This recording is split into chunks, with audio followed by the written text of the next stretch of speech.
लोकांनी सुद्धा मला काही कामं सांगायला चालू केलेली आहेत. जी नगरसेवकांची कामं असतात ती सुद्धा आम्हाला म्हणजे आज आमचं काम चालू झाले. त्यामुळे जनसेवक म्हणून आजपासूनच मी त्यांच्या सेवेत रुजू आहे. की उमेदवार खूप मोठा, खूप नावाजलेला, खूप मोठ्या घरातला किंवा खूप पैसेवाला असं काही लोकांच्या अपेक्षा नसतात. लोकांना वेळ देणारा उमेदवार पाहिजे आणि प्रत्येकापर्यंत 1 to 1 भेटून पोचण्याचा प्रयत्न करू. आणि प्रयत्न करू म्हणल्यापेक्षा भेटूच. आणि तीच सगळ्यात महत्त्वाची, लोकांशी कनेक्टिव्हिटी करून त्यांचं मन जिंकणं हेच निवडणुकासाठी महत्त्वाचं.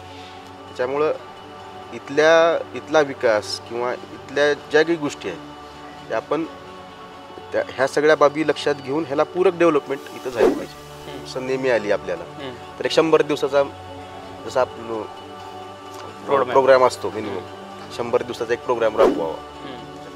त्यानंतर महिलांसाठी बचत गट आहेत.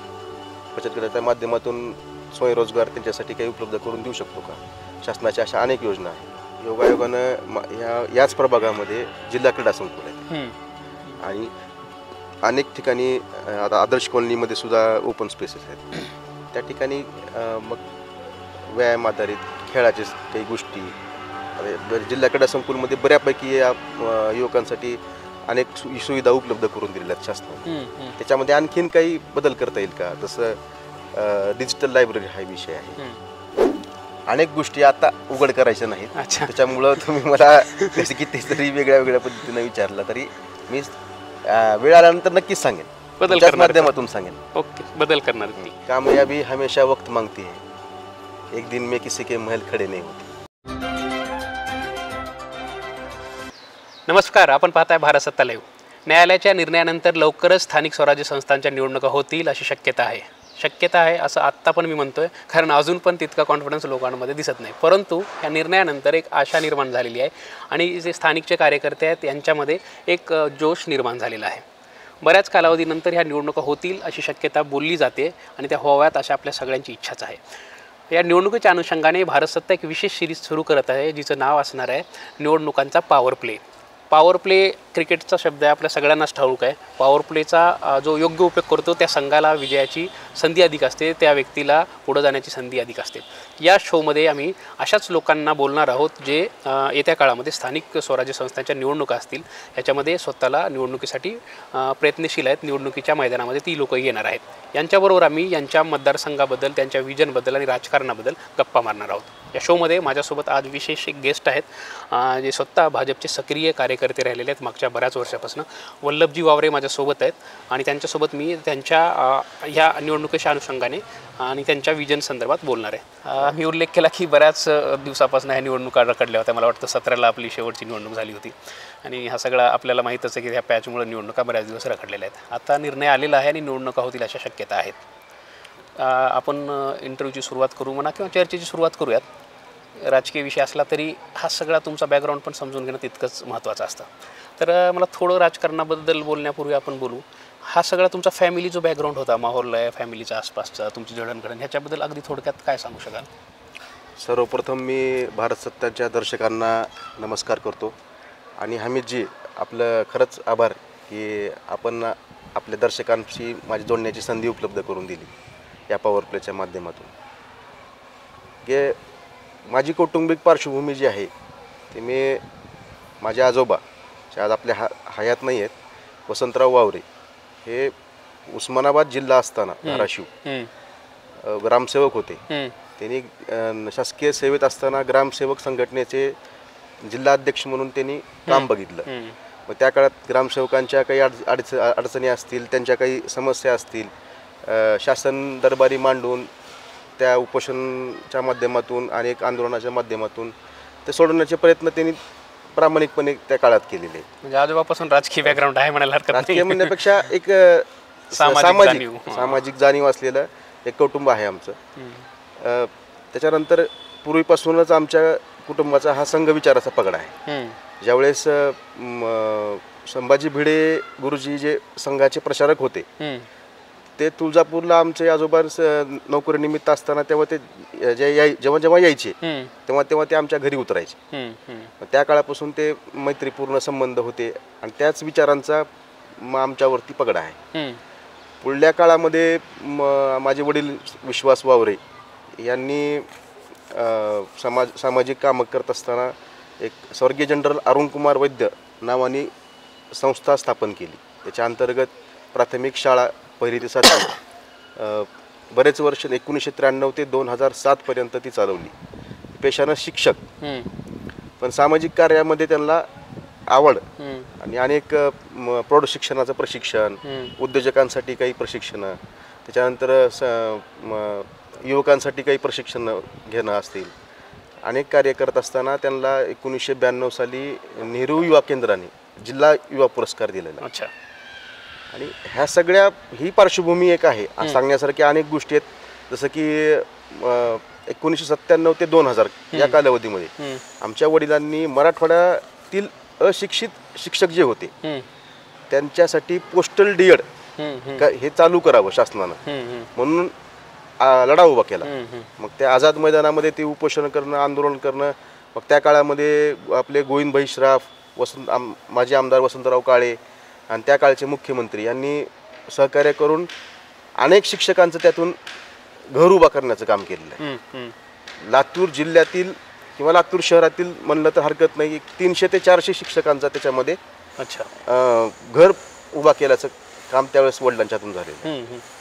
अशा या पार्श्वभूमी असलेल्या कुटुंबामध्ये माझा जन्म झाला. मी पण त्यांचीच रीव ओढण्याचा पुढे त्यांचंच कार्य पुढे चालू ठेवण्याचं काम माझ्या हातून चालू आहे. मी सुद्धा 2009 पासून म्हणजे अगदी विद्यार्थी असल्यापासून विद्यार्थी चळवळीमध्ये सक्रिय होतो. माझ्या फीस माफीसाठी आंदोलनं केलेली आहेत, शिष्यवृत्ती मिळवून देण्यासाठी आंदोलनं केलेली आहेत आणि प्रत्येक आंदोलन हे यशस्वी केलेलं आहे. आणि ते असा हे माझा प्रवास चालू आहे. मधल्या काळामध्ये हे झालं पक्षीय पातळीवरचं काम. सामाजिक काम करत असताना हे वृक्षारोपण, रक्तदान शिबिरं ह्यासोबतच आपण संस्थेच्या माध्यमातून सेवादार ही बेवारस प्रेतांचा अंत्यविधी करण्यासाठी आपण पुढाकार घेतला. आणि ते 2008-09 पासून माझी ही संस्था आजही कार्यरत आहे. आजपर्यंत आपण जवळपास 900 बेवारस प्रेतांचा अंत्यविधी केलेला आहे. मी म्हणजे तुम्हाला सांगायला हे वाटणार नाही संकोच की 18व्या वर्षी वयाच्या की मी पत्रकार भवनला पत्रकार परिषद घेतली होती. अच्छा.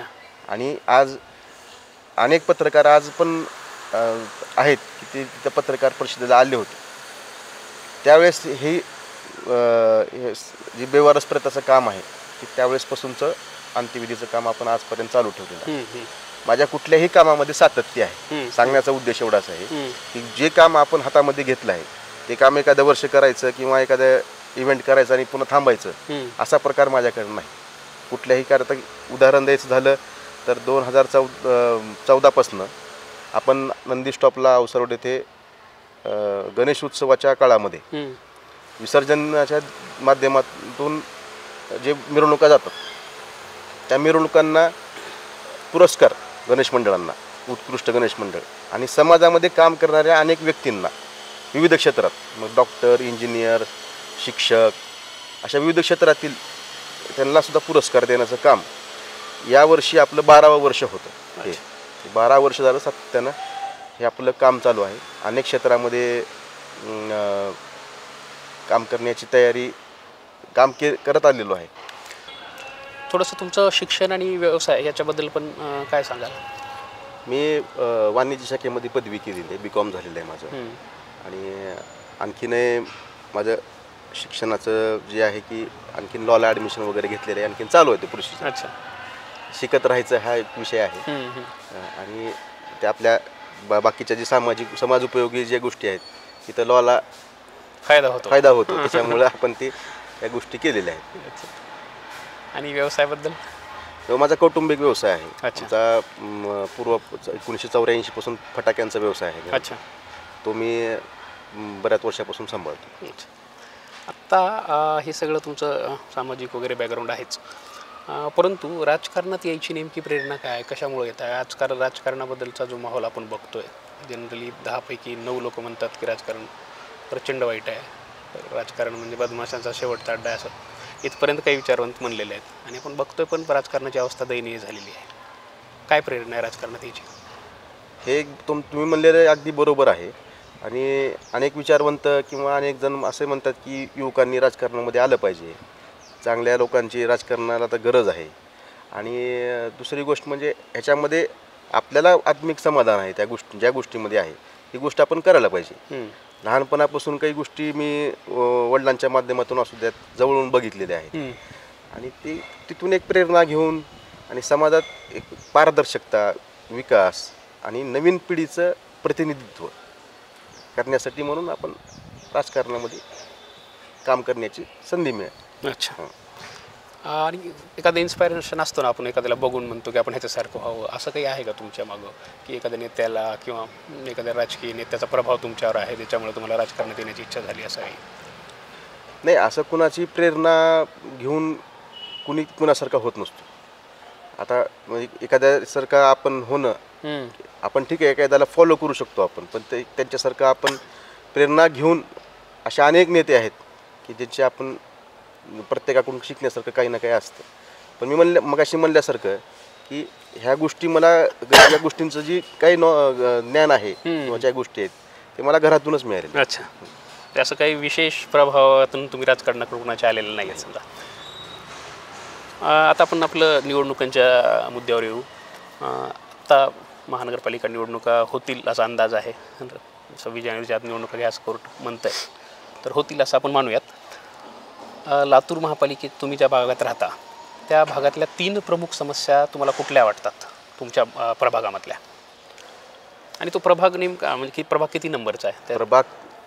प्रभाग क्रमांक 15 जो आहे तो आपल्या जुना औसा रोडपासून ते सुतमिल रोड इकडे दक्षिणेकडे राजीव गांधी चौक, नाईक चौक आणि उत्तर बाजू जी आहे ती मिनी मार्केट चौक, ते छत्रपती शिवाजी महाराज चौक असा जो चौकोन आहे ह्याच्यामध्ये येणाऱ्या ज्या वस्त्या आहेत, मग देशपांडे कॉलनी आहे, शांतिनिकेतन सोसायटी आहे, रामनगर आहे, नारायणनगर आहे, विवेकानंदपुरम, सिग्नल कॅम्प, त्याच्यानंतर देशी केंद्र शाळेचा परिसर, शिवनगर, आदर्श कॉलनी जुनी नवीन दोन्ही, दत्तनगर, हा जो परिसर आहे हा प्रभाग क्रमांक 15 आहे. आणि हा तसा हाय प्रोफाईल एरिया आहे. खूप हाय प्रोफाईल नाव घेतलं सगळे तुम्ही. त्यामुळं या ठिकाणी लोक स्वतः जागरूक आहेत सगळ्या गोष्टींमध्ये, त्याच्यामुळं जबाबदारी जास्त आहे असं मी म्हणतो. आणि या ठिकाणच्या समस्या म्हणजे जे लोकल ज्या समस्या असतात त्याच समस्या कमी अधिक प्रमाणात या पण प्रभागात आहेत. जसं काही कचरा आहे, कचरा व्यवस्थापन आहे, पाणी व्यवस्थापन आहे, दिवाबत्ती आहे आणि बाकीच्या पण महिला सुरक्षा. आता हे प्रभाग 15मध्ये लातूरचं संपूर्ण जो ट्युशन एरिया आहे हा सगळा प्रभाग 15मध्ये येतो. मग तिथं बाहेरून येणारे विद्यार्थी आहेत ते आपण सारखं ऐकत असतो की अनेक गोष्टी ऐकायला येतात त्या ठिकाणी, ह्यासुद्धा. आणि ह्या ट्युशन एरियाला लागून असलेलं अर्थकारण हे सगळे ह्या प्रभागात चालते. त्याच्यामुळं इथला विकास किंवा इथल्या ज्या काही गोष्टी आहेत त्या आपण ह्या सगळ्या बाबी लक्षात घेऊन ह्याला पूरक डेव्हलपमेंट इथं झाली पाहिजे.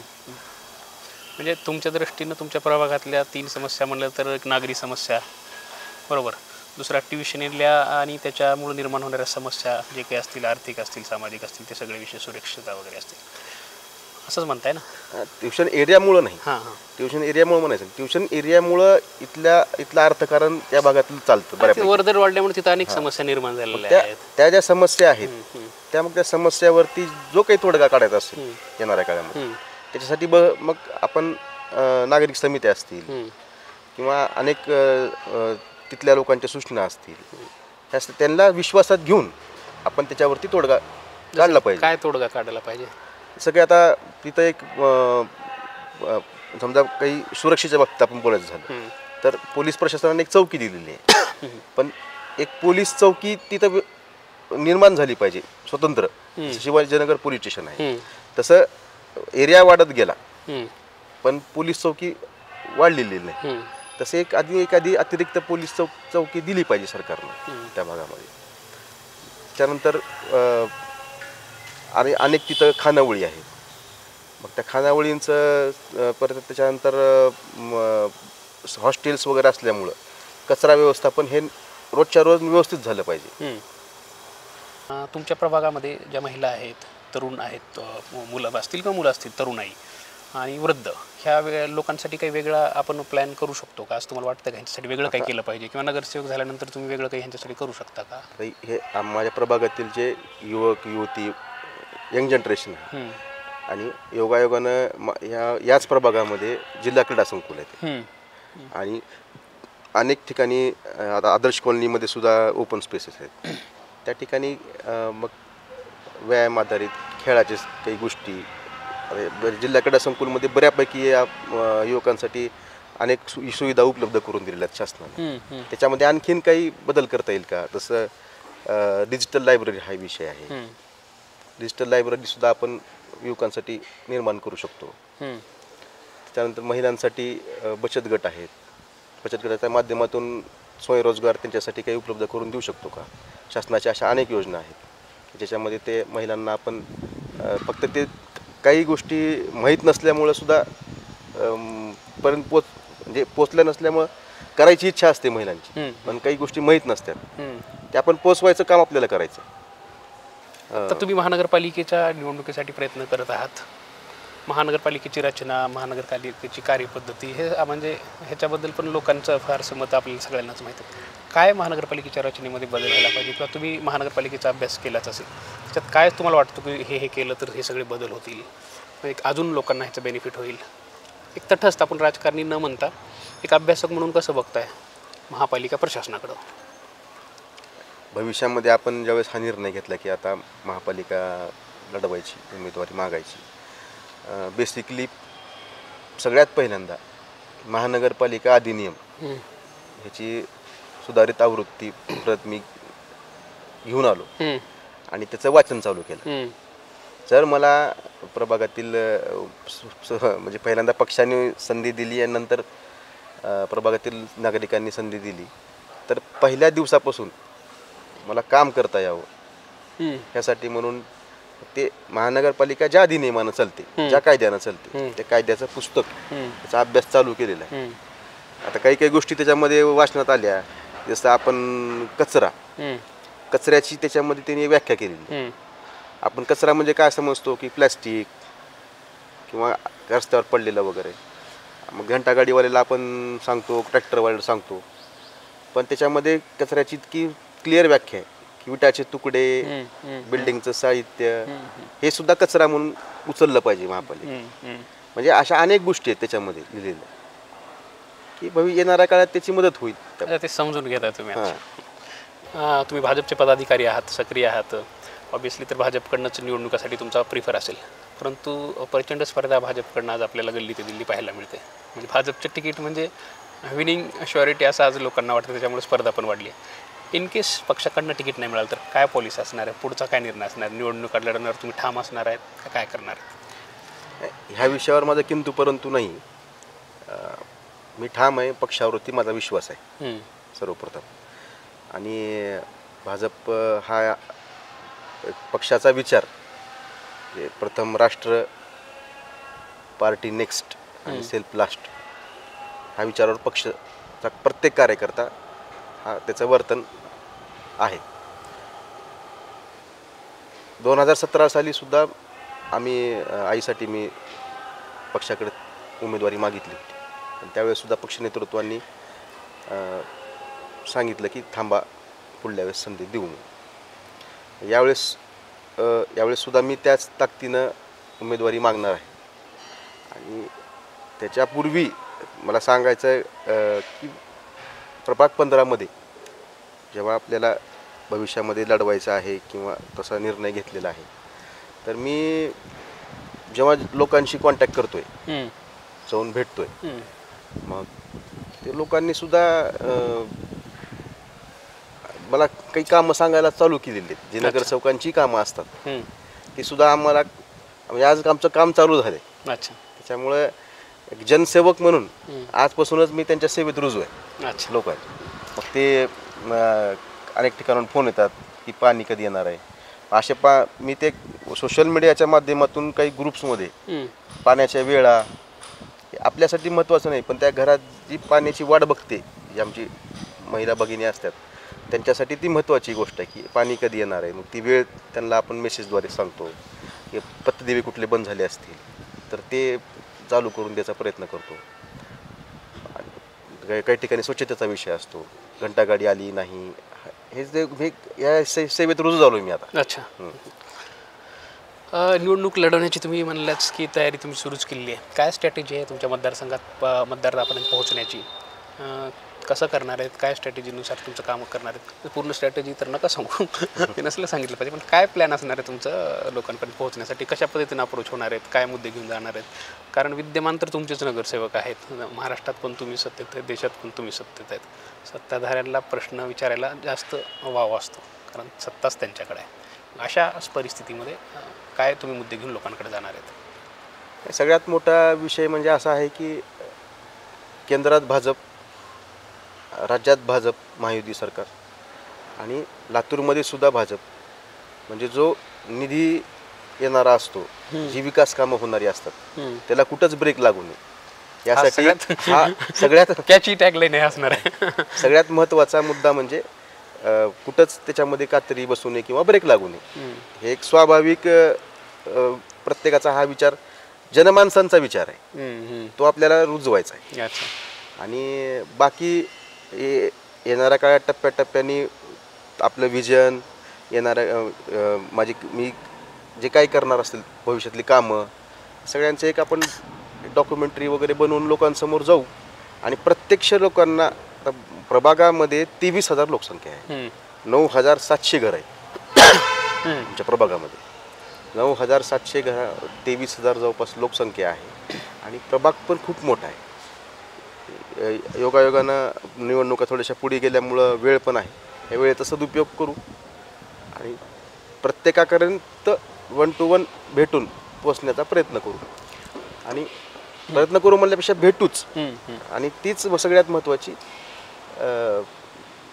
लोकांशी कनेक्टिव्हिटी करून त्यांचं मन जिंकणं हेच निवडणुकासाठी महत्त्वाचं आहे. आत्ता प्रचंड स्पर्धा मी उल्लेखच केला आहे, पक्षांतर्गत पण असणार आहे आणि पक्षाच्या बाहेर पण असणार आहे. का लोकांनी तुम्हाला निवडून द्यावं, काय वेगळे पण तुमचं असणार आहे ह्याच्या, म्हणजे कशासाठी तुम्हाला लोक निवडून द्यावं असं तुम्हाला वाटतंय? हे बघा, आम्ही जी काय आहे की मी ज्यावेळेस लोकांशी भेटतो ते बेसिक विषय मित्रांपेक्षा मी का बेस्ट आहे कसं पटवून लोकांना? ज्यावेळेस लोकांशी मी भेटतो ना त्यावेळेस मला प्रकर्षानं जाणवलेला विषय किंवा तो बरोबर पण आहे की उमेदवार खूप मोठा, खूप नावाजलेला, खूप मोठ्या घरातला किंवा खूप पैसेवाला असं काही लोकांच्या अपेक्षा नसतात. लोकांना वेळ देणारा उमेदवार पाहिजे. भविष्यात जर संधी मिळाली, नगरसेवक त्याला वेळ दिला लोकांसाठी, म्हणजे त्या प्रभागामध्ये अवेलेबल असणारा पाहिजे. आणि ती माझी जमेची बाजू आहे. अच्छा. मी तुम्हाला सांगितलं की माझी व्यावसायिक कौटुंबिक पार्श्वभूमी सांगितली. मला ह्या सगळ्या गोष्टी करण्यासाठी लोक म्हणत असतील की 24/7 अवेलेबल आहे, पण मला बाकीच्या कुठल्याच गोष्टीसाठी वेळ देण्याची गरज नाही. ह्या निर्णय घेत असताना कुटुंब माझ्यासोबत आहे आणि कुटुंबाला ह्या सगळ्या पुढल्या गोष्टींची जाणीव करून दिलेली आहे की मला वेळ द्यायचा आहे पुढे. त्याच्यामुळे मला माझ्यासोबत माझं कुटुंब आहे, मला कुटुंबाकडे वेळ देण्याची गरज नाही. मी इकडं बाहेर माझा वेळ मी पूर्णपणे देऊ शकतो. अच्छा. ही माझी जमेची बाजू समजतो.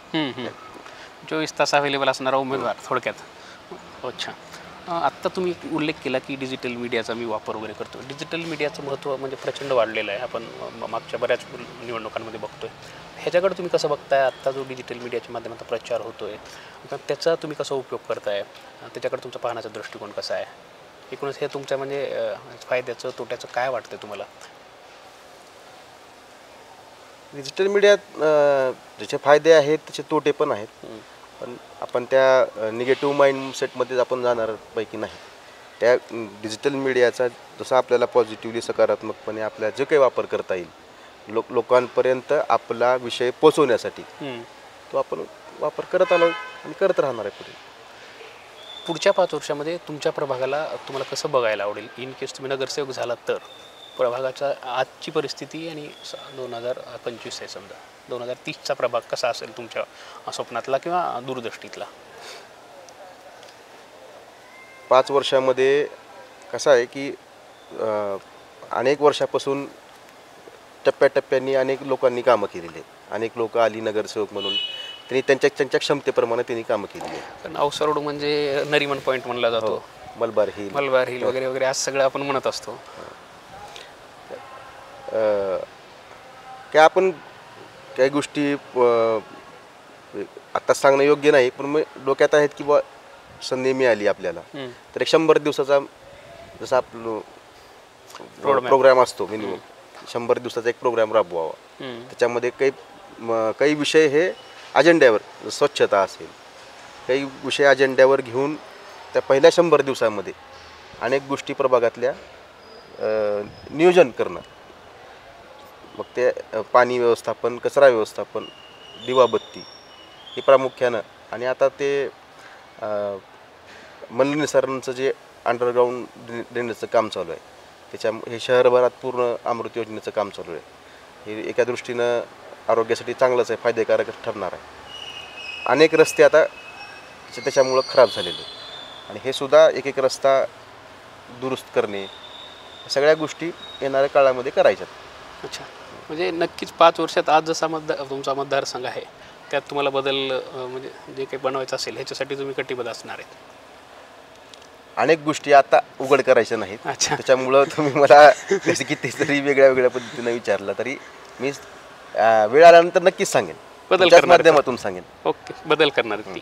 आत्ता आपण ह्या मुलाखतीच्या शेवटच्या टप्प्याकडे येऊयात. एक रॅपिड प्रश्न काही तुम्हाला मी विचारणार आहे आणि त्याची तुम्हाला होय किंवा नाही किंवा एका शब्दात वगैरे उत्तरे द्यायची आहेत. आणि सिंपल प्रश्न असणार आहेत. तर आपण सुरू करूयात ते. राजकारणाबद्दलच बोलतो तर तुमचा आवडता नेता कोण असणार आहे? आवडता नेता कोण असणार आहे म्हणण्यापेक्षा आवडता नेता कोण आहे? अर्थातच नरेंद्रजी मोदी. हे म्हणजे हे झाली म्हणजे त्याच्यामागचं कारण आहे, त्याच्यामागचं एक कारण आहे. माझा दृष्टिकोन आहे त्याच्या पाठीमागचं एक कारण सांगतो तुम्हाला मी. तुम्ही सुद्धा बघितलेत, मी सुद्धा बघितलेत, भारताच्या राजकारणामध्ये किंवा जगाच्या राजकारणामध्ये अनेक नेते असे होऊन गेलेले आहेत किंवा आहेत. पण मोदीजी अशी एकमेव नेता असे आहेत की अँटी इन्कम्बन्सी नावाचा प्रकार जो असतो की त्यांनी गुजरातचे 3 वेळेस मुख्यमंत्री राहिले, आज भारताचे 3 वेळेस सलग पंतप्रधान आहेत. पण त्यांची लोकप्रियता ही दिवसेंदिवस वाढत जाते आहे, पण त्यांच्या विरोधात जनमत कधीच तयार झाली नाही. अनेक निवडणुकामध्ये प्रचार होतो, अपप्रचार, परंतु त्यांच्या विरोधात असं जनमत न त्यांनी मुख्यमंत्री असताना गेलेलं आहे.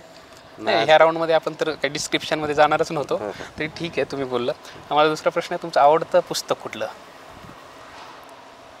अनेक पुस्तकं वाचण्यात आलेली आहेत, परंतु याच्यामध्ये शिवाजी महाराजांवरची शिवचरित्र आहेत, ही अनेक पुस्तकं मला लहानपणापासून प्रेरणा देणारी आहेत. अच्छा, आवडता रंग कुठला? पर्पल कलर आवडतो. एखादा आवडतं कोट तुमचं, वाक्य, डायलॉग काय असं इन्स्टंट सुचला पाहिजे ते आवडतं, म्हणजे एकदम जसं तुम्ही म्हणालात की नरेंद्र मोदी, जर किंतु परंतु असं काहीच नाही त्यात.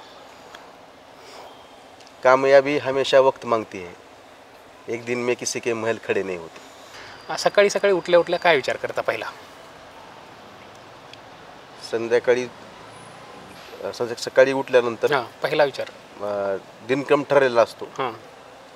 सकाळी उठल्यानंतर तो त्याच्यामध्येच दिनक्रम कसा पार पाडायचा तोच विचार असतो डोक्यात. राजकारणाबद्दल मी म्हणलं की लोक म्हणतात फार वाईट आहेत राजकारणी, सगळे वाईट असतात.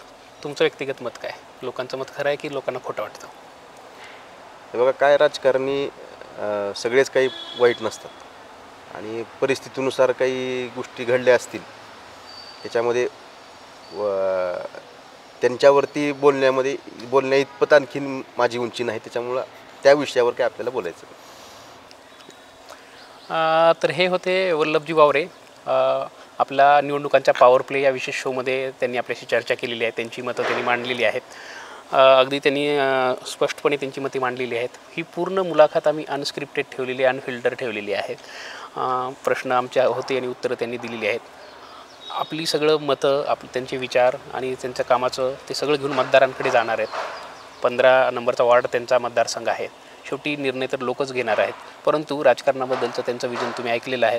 शेवटी तुम्हालाच ठरवायचं आहे की तुमच्या प्रभागासाठी कुठला उमेदवार योग्य असणार आहे.